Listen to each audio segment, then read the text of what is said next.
नमस्कार, मी विजया वामन। मुख्यमंत्री सहायता निधी कुणी अंदाजाही लावू शकत नाहीये एकनाथ शिंदेंनी मागून येऊन किती टफ फाईट देवेंद्र फडणवीस, अजित पवार, उद्धव ठाकरे आणि शरद पवार यांना दिली।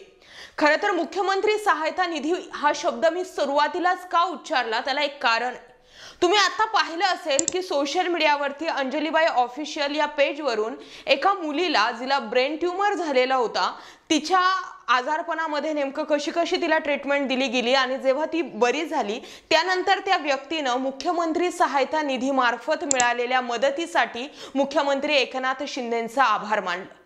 आणि त्यावेळी एक गोष्ट आणखी प्रकाश झोतात आली की या अगोदर मुख्यमंत्री सहायता निधीचा इतक्या मोठ्या प्रमाणावरती कधी वापर केला गेला होता का? कदाचित त्याचं उत्तर भेटू शकतं की नाही। मुख्यमंत्री झाल्यानंतर एकनाथ शिंदेंनी इतकं काही पेरलंय आणि इतकी टफ फाईट दिलेली आहे की ज्यावेळी इलेक्शन लागतील त्यावेळी उद्धव ठाकरेंच्या तुलनेमध्ये सुद्धा एकनाथ शिंदेंनी केलेल्या कामांबाबत जर बोलायचं ठरलं तर त्यांचं माप नेहमीच वरचढ ठरणार आहे। नेमकं यामध्ये काय घडलंय, एकनाथ शिंदेंनी कशी टफ फाईट दिलेली आहे आणि मुख्यमंत्री म्हणून एकनाथ शिंदेंना 100 पैकी 99 मार्क्स सुद्धा दिले जाऊ शकतात इतकी काही कामगिरी जी आहे ती एकनाथ शिंदेंनी केली। चांगल्या कामाचं कौतुक झालं पाहिजे त्यासाठी अगोदर हा व्हिडिओ शेवटपर्यंत नक्की बघा आणि मग ठरवा की मुख्यमंत्री म्हणून तुम्ही एकनाथ शिंदेंना किती मार्क्स देणार आहात। राजकारण झालं, फोडाफोडी झाली, पक्षचिन्ह दावा हा राजकारणातला भाग सोडून दिला तर मुख्यमंत्री म्हणून एकनाथ शिंदेंनी महाराष्ट्राच्या जनतेसाठी काय केलेलं आहे यावर आज मी बोलणार। एकनाथ शिंदे यांनी शिवसेनेत बंड करून भाजपशी हातमिळवणी केली। थोडे ना थडके नाही तर 40 आमदार घेतले आणि एकनाथ शिंदेंवरती टीका झाली, थुतू झाली, 50 कोक्यांचा आरोप झाला। एवढंच नव्हे तर आजही उद्धव ठाकरेंच्या बाजूने फोडाफोडी बाबतीत तरी सहानुभूतीची लाट कायम आहे। सुरुवातीला या सर्व राजकीय नाट्यावर कुणाचाच विश्वास बसत नव्हता। चर्चा तर अशीही होती की उद्धव ठाकरे यांना महाविकास आघाडी सरकार नको होतं। महाविकास आघाडी सरकारमध्ये राष्ट्रवादीचा वाढता हस्तक्षेप, त्यातच अजित पवार यांनी ताब्यात घेतलेलं संपूर्ण मंत्रालय हे उद्धव ठाकरे यांचं खरं दुखणं होतं। त्यामुळे महाविकास आघाडी सरकारमधून बाहेर पडावं म्हणून त्यांनी एकनाथ शिंदे यांचा प्रयोग केला। आजपर्यंत थेट मातोश्रीशी पंगा घेण्याचे धाडस कुणीही केलं नाही। छगन भुजबळ, नारायण राणे, राज ठाकरे ही मंडळी शिवसेनेतून बाहेर पडली, परंतु त्यावेळी त्यांनी कुठल्याही आमदारांना आपल्या सोबत घेतलेलं नव्हतं आणि आमदार तर सोडा, पक्षापर्यंत तर ते कधीही गेले नाही। परंतु शिंदेंनी तर अख्खा पक्षच पळवला। त्यामुळे शिंदेंमध्ये अशी काय जादू होती की त्यांनी थेट उद्धव ठाकरे यांनाच आव्हान दिलं हेही पाहणार आहोत आणि फिट कसे बसलेले आहेत एकनाथ शिंदे मुख्यमंत्री म्हणून तेही पाहणार आहोत। ठाण्याचा अभेद्य किल्ला लढवणारे एकनाथ शिंदे हे कधी काळी शिवसेनेचे मास लीडर म्हणून ओळखले जायचे। मातोश्रीच्या मर्जीतील असल्यानं त्यांना नेहमी शिवसेनेत नंबर 2 चे महत्त्वाचे नेते म्हणून मान्यता मिळाली होती। कोणालाही मातोश्रीशी संपर्क साधायचा असल्यास त्यांना शिंदे मार्गच व्हाया शिंदे मार्गच जावं लागायचं।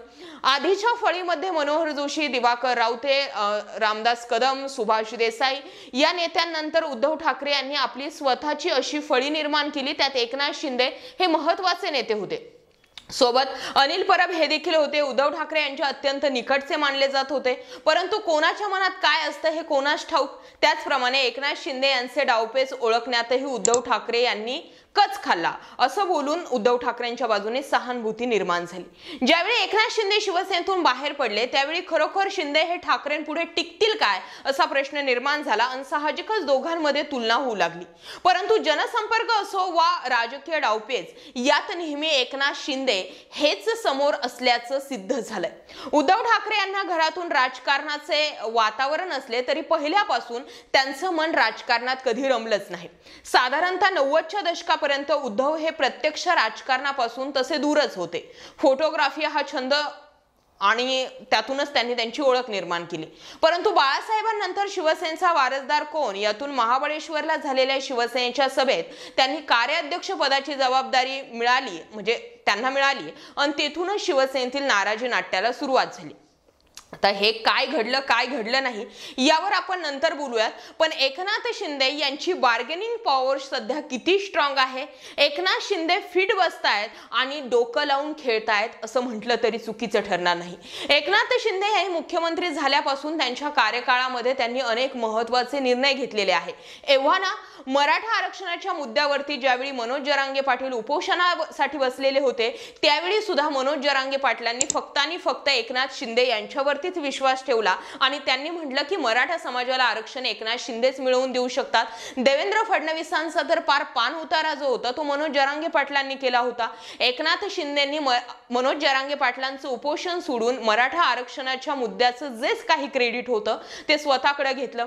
आता जसं मी तुम्हाला त्या रील्स स्टार असलेल्या अंजलीबाई ऑफिशियल या नावानं जे इंस्टाग्राम पेज आहे त्या मुलीचं उदाहरण दिलं की तिच्या उपचारासाठी सुद्धा मुख्यमंत्री सहायता निधीच्या माध्यमातून मदत केली जाते. इतकंच नाही तर ज्या ज्या ठिकाणी म्हणजे आता पावसामुळे झालेलं नुकसान असू द्या, कुठे ऍक्सिडेंट होणं असू द्या किंवा एकत्र जर अपघात मोठ्या प्रमाणावर घडले तर सगळीकडे मुख्यमंत्री सहायता निधीच्या माध्यमातून पैसा दिला जातो. या अगोदर असं घडलं नव्हतं असंही बोललं जातंय. आतली बातमी अशी सुद्धा आहे की जर मुख्यमंत्री एकनाथ शिंदे यांच्यापर्यंत एखादी व्यक्ती तातडीची एखादी गोष्ट जर त्यांनी सांगितली की आणि ती व्यक्ती जर एकनाथ शिंदेंना खरंच गरजू वाटली तर कागदोपत्री फॉर्मॅलिटी नंतर होते, अगोदरच त्यांना मुख्यमंत्री सहायता निधीच्या माध्यमातून चेक दिला जातो आणि त्या व्यक्तीचा उपचार केला जातो. त्यामुळे एकनाथ शिंदे या ठिकाणी सुद्धा स्ट्रॉंग ठरतायत. आता दुसरीकडे गणपती बसले त्यावेळी सुद्धा वर्षावरती एवढ्या मोठ्या प्रमाणावर लगभग 60 वर्षांमध्ये पहिल्यांदाच महाराष्ट्राने पाहिलेली होती. सिनेस्टार पासून तर उद्योजक आणि उद्योजकांपासून तर मराठी कलाकार सर्वच जण वर्षा बंगल्यावरती गेले, त्या ठिकाणी जाऊन गणपती बाप्पाचं दर्शन घेतलं. एकंदरीतच काय तर मोठा लवाजवा जो होता तो यावेळी वर्षा बंगल्यावरती पाहायला मिळाला. दुसरीकडे एसटी संदर्भात घेतलेला महत्त्वाचा निर्णय तुम्ही लक्षात घ्या. एकनाथ शिंदे तळागाळातील लोकांपर्यंत कसे पोहोचतात, ग्रामीण भागातील लोकांसाठी कुठेही येणं जाणं त्यांना करायचं असेल तर त्यांच्यासाठी लाल परी हा बेस्ट ऑप्शन असतो आणि त्यामुळे लाल परीच्या माध्यमातून ज्यावेळी महिला प्रवास करतायत त्यावेळी त्यांना लगेच त्यांचं तिकीट हाफ झालेलं दिसतंय. एसटी महामंडळाच्या कोणत्याही बसमधून जर तुम्ही प्रवास करत असाल आणि तुम्ही जर महिला असाल तर तुम्हाला फक्त त्या ठिकाणी 50% तिकीट द्यावं लागतंय आणि ही सगळ्यात मोठी जमेची बाजू एकनाथ शिंदे यांची झाली. दुसरा मुद्दा म्हणजे तरुणांची भरती परीक्षा. मोठ्या प्रमाणावर एमपीएससीच्या माध्यमातून भरती घेतली गेली, पोलीस भरती घेतली गेली आणि त्या मुलांना नियुक्त्या सुद्धा भेटलेल्या आहेत. आताच पीएसआयचा रिझल्ट सुद्धा लागला. म्हणजे एकंदरीत काय तर भरत्याही घेतल्या जात आहेत, परीक्षाही होत आहेत आणि रिझल्टही येत आहेत आणि त्यांच्या नियुक्त्या सुद्धा होत आहेत. या गोष्टी सुद्धा एकनाथ शिंदेसाठी जमेच्या बाजू ठरतात आणि आता ताजी घटना घ्यायची जर ठरली तर एकनाथ शिंदे कालच पालकमंत्री पदाचं वाटप झालं. यामध्ये सुद्धा एकनाथ शिंदेंचं बार्गेनिंग पॉवर खूप स्ट्रॉंग ठरलंय हे लक्षात घेणं खूप गरजेचं आहे. एकनाथ शिंदेंनी आपला हातचा जाऊ दिलेला नाही. जी काही तडजोड करावी लागलेली आहे ती भाजपा आणि अजित पवार गटामध्येच झाली. ज्या ठिकाणी एकनाथ शिंदेंचा मंत्री होता त्या ठिकाणचं पद एकनाथ शिंदेंनी जाऊ दिलेले नाही. याचाच अर्थ त्यांनी त्यांची बार्गेनिंग पॉवर खूप स्ट्रॉंग ठरवली. अजित पवारांसोबत गेलेल्या 9 पैकी फक्त 7 जणांनाच पालकमंत्रीपद देण्यात आले. छगन भुजबळांना डावलण्यात आले, अदिती तटकरेंना त्यामध्ये डावलण्यात आलं आणि रायगड आणि सातारा हे 2 हातचे जे आहेत ते एकनाथ शिंदेंनी स्वतःकडेच राखून ठेवलेले आहेत. म्हणजे राजकारणातही एकनाथ शिंदे डोकं लावून खेळतायत आणि दुसरीकडे अजित पवारांसोबत कालचे आलेले हे 9 आमदार त्यातील छगन भुजबळांसोबत बिनसलंय सुद्धा नाराजी सुरू झाली. पण एकनाथ शिंदेसोबत आलेले 40-50 आमदारांना टिकवून एकनाथ शिंदेंनी ठेवलंय. त्यामुळे एकनाथ शिंदेंना अजिबात हलक्यात घेऊन जमणार नाही. एकनाथ शिंदेंनी तितकीच ताकदीची अशी टफ फाईट दिलेली आहे आणि एकनाथ शिंदेंना जर दाखवायचं जरी झालं की मी मुख्यमंत्री म्हणून काय कामं केली किंवा किती कामं केली तर ती कामं उद्धव ठाकरेंपेक्षा जास्त ठरतायत. आणि सगळ्यात ताजं उदाहरण मी जे तुम्हाला दिलं ते मुख्यमंत्री सहायता. आपल्यासारख्या लोकांना त्याचं महत्त्व कळणार नाही, पण जे गरजू लोक आहेत आणि त्यांच्याशी बोलल्यानंतर ते सांगतात की थेट एकनाथ शिंदेंसोबत आमचा संपर्क होऊ शकतोय. म्हणजे जनमानसामध्ये एकनाथ शिंदे इन्व्हॉल्व झाले असल्या कारणामुळे एकनाथ शिंदेंची इमेज वरवर येते, हेही लक्षात घेणं गरजेचं आहे. उद्धव ठाकरेंच्या बाजूने सहानुभूतीची लाट 100%, पण विकास आणि सहानुभूती या 2 मुद्द्यांवर जर बोलायचं ठरलं तर एकनाथ शिंदेंचं माप नेहमी झुकतं ठरू शकतंय. त्यामुळे आता उद्धव ठाकरे यांच्या मुख्यमंत्री म्हणून आलेला पिरियड जो होता तो कोरोनाचा पिरियड होता आणि त्या कोरोना काळात त्यांना खूप काही करता आलं नाही असंही बोललं गेलं. परंतु ते जरी एक बाजू असली तरी दुसरी बाजू एकनाथ शिंदेची सुद्धा आहे की एक मोठा राजकीय नेता किंवा भावी मुख्यमंत्री म्हणून वारंवार एकनाथ शिंदेंना कधी प्रोजेक्ट केलं गेलं नव्हतं आणि जसे एकनाथ शिंदे सत्तेत आलेले आहेत मोठ्या प्रमाणावरती त्यांच्यावरती टीका होऊन सुद्धा 3 इंजिनचं सरकार म्हणजे 2 पक्ष त्यांच्या सोबत असून सुद्धा मुख्यमंत्री म्हणून एकनाथ शिंदे मोठमोठे निर्णय घेतायत आणि कितीही नाही म्हटलं तरी त्यांना देवेंद्र फडणवीस असेल किंवा अजित पवार गट असेल यांना त्या गोष्टीला सहमती द्यावी लागते आणि यामुळेच एकनाथ शिंदे जनमानसातील नेते बनतायत याकडे नजरअंदाज करून जमणार नाही. पंढरपूर सुद्धा एक उत्तम उदाहरण आहे. आतापर्यंत कोणताही मुख्यमंत्री आषाढी वारीच्या दिवशी 3 दिवस अगोदर त्या ठिकाणी जाऊन सगळी पाहणी करणारे मुख्यमंत्री म्हणून एकनाथ शिंदे पहिले मुख्यमंत्री ठरलेले आहे आणि कितीही नाही म्हटलं तरी दाढी मिशावाला पहिला मुख्यमंत्री असल्याने एकनाथ शिंदे हे वरचढच ठरतायत आणि हे मान्य करून चालावंच लागेल. एकनाथ शिंदेंच्या कामाची यादी खूप मोठी आहे त्यावरती आपण एकदा सविस्तर बोलूया.